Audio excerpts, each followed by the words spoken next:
Good afternoon, my Real News Media TV family. Welcome back to the channel for another news update.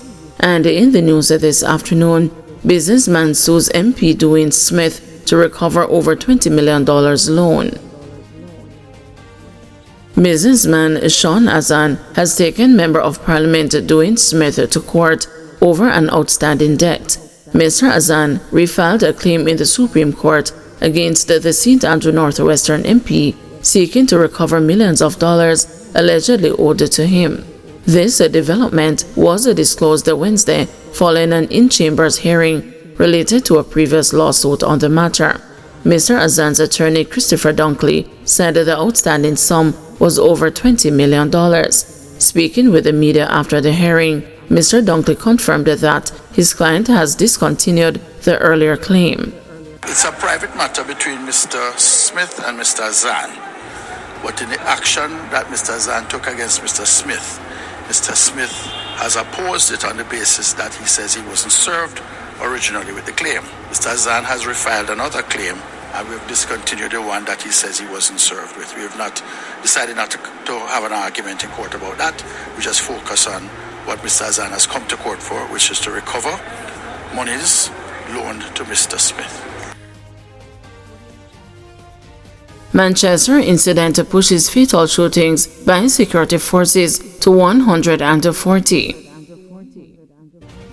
The Independent Commission of Investigations says Wednesday's fatal shooting by the police in Manchester has increased the number of those incidents involving the security forces to 140 so far this year, with a senior official there labeling the figure as extraordinarily high.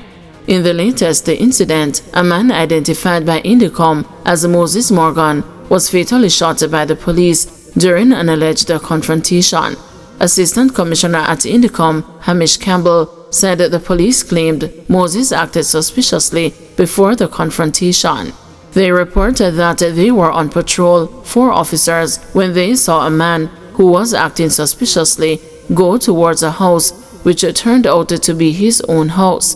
Officers went into the house and reported that there was a struggle inside the house where this man attempted to grab the rifle of one of the police officers, and in that struggle the officers shot the man and he was killed, and a firearm was recovered from the man in the waist of his trousers, a revolver pistol, Campbell said the police reported to Indicom in an initial report. However, residents are challenging the police's version of the incident. Campbell said Indicom is following through with its protocols in probing the fatal shooting. Mr. Morgan's death is the 140th fatal shooting by the security forces, primarily the JCF this year, so it is an extraordinarily high number of fatalities this year, said Campbell. In 2022, the total number of people shot and killed by the security forces was 134. We are now at 140, just per the start of the 6th month of this year. In 2021, it was 107, so we can see, as we have been reporting, a very different approach has been taken this year, with over 20 people killed per month. 25 were just killed in May, and we are in June now, and 4 people have been killed, he said. Man acquitted of gun charges amid discrepancies in police testimonies. 22-year-old Anthony Williams walked free on Wednesday after being acquitted of 2 firearms charges in the High Court, 1 count of possession of a prohibited weapon and 1 count of unauthorized possession of ammunition. In delivering her verdict, the judge cited significant discrepancies in the prosecution's case, particularly in the testimonies of the 2 police officers who were the only 2 witnesses for the Crown. According to the prosecution, Williams was among several men present at a house on Monday, July 15, 2024, that was raided by police under the authority of a search warrant that did not bear the name of the accused.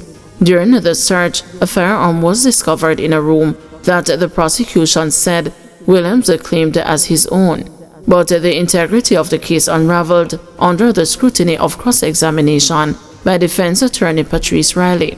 In her closing remarks, the judge pointed to key inconsistencies in the officers' testimonies, most notably in their conflicting accounts of where Williams was seated in the police vehicle during transportation to the station with a weapon.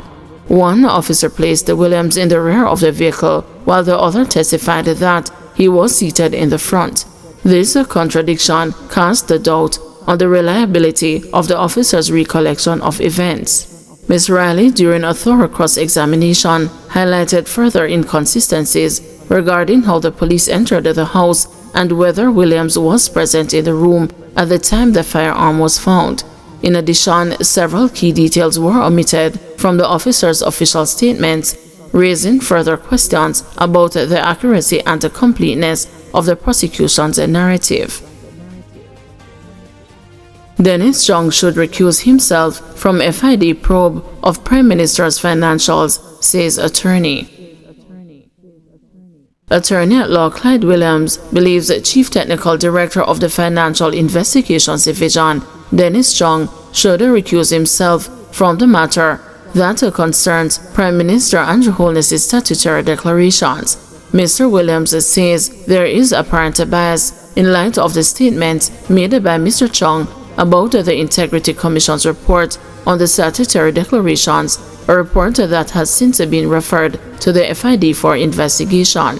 The attorney says based on those comments, Mr. Chung runs the risk of bringing the FID into disrepute. And it is not because they said he has sterling character, a strong reputation and for public service. All of that nobody's challenging. What we are focused on is that when he comes to a decision in this particular matter, if he stays involved in it, or when FID comes to the decision, you can't afford for the institution to be brought into dispute because people say, but then you may say that answer that, so we may expect any different. And that's the whole focus of this particular thing. So I think he should recuse himself. But attorney at law Nico Pagan does not believe Mr. Chung's previous statement on the Integrity Commission's report showed any apparent bias. I say to myself, let me hear what was actually said. What were his comments in relation to the IC report? No definitive position was taken in relation to the IC report. What I have listened to and heard him say is that more information is required. And he also explained certain things. What I heard him said was to just simply explain in what circumstances a company would file nil report. He'd explain the difference between income and profits. And so when I hear all of that, can I say that he has taken a position which favors one person or the other? No. Guys, thank you for watching. See you this evening at 6 p.m. for another news update.